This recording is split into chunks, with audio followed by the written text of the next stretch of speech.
ताज्या बातम्यांसाठी महान करेला सबस्क्राइब करा आणि बेल आयकॉनला क्लिक करा। दगडूशेठ गणपती मंदिरात सुवर्ण पाळण्यात गणेश जन्म सोहळा। जय गणेश श्रीमंत दगडूशेठ गणपती की जयचा जयघोष करत आणि वक्रतुंडाचे रूप आगळे, मोठाले कान बारीक डोळे, मुशकाच्या पाठीपासून खेळे, जोबाळा जोजो रे जोजो असे पाळण्याचे स्वर श्रीमंत दगडूशेठ गणपती मंदिरात निनादले। लाडक्या गणपती बाप्पाचा माघ शुद्ध चतुर्थीला जन्म सोहळा साजरा होताना मंदिरात पाळण्यावर पुष्पवृष्टी करत असताना गणेश भक्तांचा उत्साह शिगेला पोहोचला। पारंपरिक वेशात सहभागी महिला आणि शेकडो भक्तांच्या उपस्थितीत सुवर्ण पाळण्यात यंदाही गणेश जन्म सोहळ्याचे आयोजन करण्यात आले होते। हा श्री गणेशाचा विनायक अवतार आहे।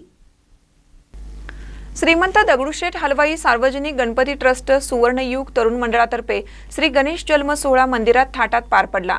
यावेळी संगीता रासने, मृणालिनी रासने, ज्योती सूर्यवंशी, शारदा गोडसे, तृप्ती चव्हाण, पूनम चव्हाण, वर्षा केदारी, अर्चना भालेराव यांच्यासह महिलांनी मोठ्या संख्येने सहभाग घेतला। ट्रस्टचे अध्यक्ष सुनील रासने, उपाध्यक्ष माणिक चव्हाण, कोषाध्यक्ष महेश सूर्यवंशी, सहचिटणीस अमोल केदारी, सुवर्णयुग तरुण मंडळाचे अध्यक्ष प्रकाश चव्हाण, यतीश रासने, सौरभ रायकर, मंगेश सूर्यवंशी, सिद्धार्थ गोडसे यांच्यासह पदाधिकारी व कार्यकर्ते उपस्थित होते। प्रथमेश कापरे यांनी सहपत्नी गणेश जन्माची पूजा केली। मुख्य गणेश जन्म सोहळ्याला दुपारी 12 वाजता सुरुवात झाली। त्यानंतर श्री गणेशाची मंगल आरती देखील झाली।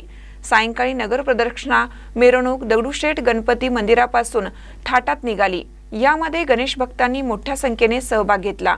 रात्री 8 वाजता श्री गणेशाची मंगल आरती आणि रात्री 10 ते पहाटे 3 वाजेपर्यंत श्री गणेश जागर आयोजित करण्यात आला होता। गणेश जन्माच्या दिवशी पहाटे 3 वाजल्यापासून मंदिर भाविकांसाठी खुले होते, त्यामुळे भाविकांनी लाखोंच्या संख्येने पहाटेपासून दर्शनासाठी गर्दी केली होती।